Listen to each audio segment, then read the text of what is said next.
The monastery sat at the edge of the forest, where the trees grew so closely together they seemed to whisper when the wind passed. No one lived nearby, not anymore. The roads leading to it were covered in moss, and even the stones forgot their purpose. The brothers who remained were few. Their robes were frayed, and their fingers trembled not from age, but from silence. You see, silence was everywhere here.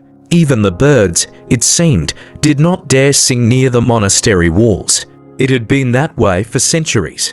At exactly 4 o'clock every morning, the bell would toll, soft and tired. Never at midnight. Not once in all the monastery's recorded history had the bell rung at midnight, and no one asked why. That was the rule. Brother Elias, the keeper of the bell tower, had once asked when he was young and full of questions. He had only asked once. The next day, he was moved to the garden shed, where he tended to overgrown vines that wrapped around ancient statues, with names no one remembered. He never asked again. The oldest part of the monastery was built of blackened stone, so cold it was said you could feel it breathing. It held no windows, no warmth, and no lamps were ever lit in its hallway. They called it the old cloister, but only behind closed doors. Its door had long been sealed, the key misplaced, or hidden. But one winter, when the snow covered even the tallest crosses, something changed. A sound came not from the bell, but from beneath it. A slow, scraping sound, like stone against stone. Just once, just enough to be real. And that night, the brothers did not sleep. The scraping sound returned the next night, fainter this time, as if it had sunk lower into the ground. The monks heard it but did not speak of it. At breakfast, the table was silent, spoons moving slowly over thin broth. Brother Elias stirred with shaking hands. He hadn't slept. No one had. The bell tower above his quarters had remained quiet, but something beneath it had not. He opened an old ledger that morning, buried under cloth in the library. Record of monastery. Repairs from centuries past. It mentioned the bell tower's foundation being rebuilt after an incident. No details, no date, just a symbol, hand-drawn in red ink. A circle within a square.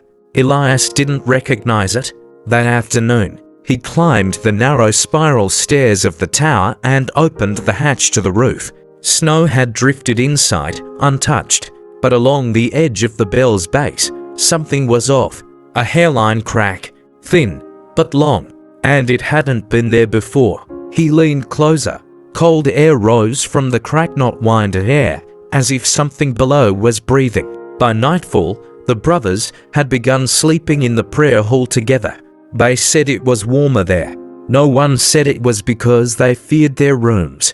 That night, the bell did not toll. It was 4 a.m., and silence stretched to long. And then 5 slow knocks from the inside of the tower. No one moved, not for hours. But something had changed. The candle in the hallway outside, it one that had been untouched for years, had burned halfway down. No one had lit it. By the next evening, Brother Elias returned to the library. The symbol, the circle within a square, kept turning in his mind. He found it again, this time in a faded margin of an even older book. Do not unseal what was sealed by silence. No explanation, no context, just the same quiet warning. Snow had begun to melt outside. Small rivers of cold water ran down the stone steps, but the monastery remained colder inside than out.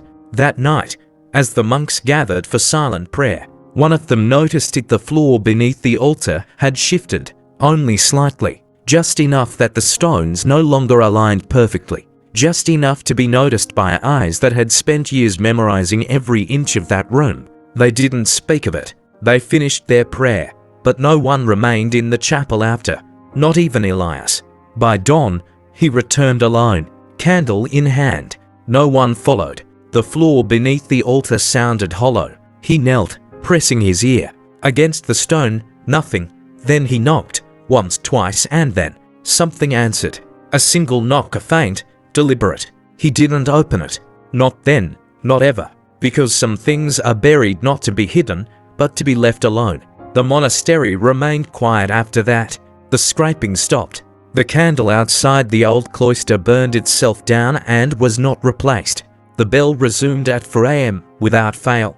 Brother Elias lived another 20 years, but he never again climbed the tower. He never returned to the chapel alone, and he never spoke of the ledger, or the knock, or the cold breath rising from the stone. And when he died, they buried him beneath the garden, far from the tower, far from the cloister, far from what lay beneath. They say the bell still rings, just once, every morning, but never at midnight. Never. Years passed. The monastery aged, but slowly. Stones shifted. Doors creaked. The wind moved through its halls like it belonged there. New monks arrived. The old ones faded quietly. No one spoke of the altar floor, or the knock, or the candle that had once burned on its own. The bell continued to toll every morning at 4. A boy once asked why the old cloister was sealed, why the tower felt colder than the rest. He was told gently, "Some things are better left where they are." He stopped asking after that. Now the woods have grown thicker. The paths are almost gone, but the bell still rings. And beneath the chapel, the stone still sits crooked, quiet, undisturbed. Some nights, if the wind is right, there's a sound beneath the silence. Not loud, not clear, just waiting. So if you can't sleep, that's all right. You're not alone. Some secrets stay buried. Consider subscribing to the Midnight Historian. Leave a candle emoji in the comments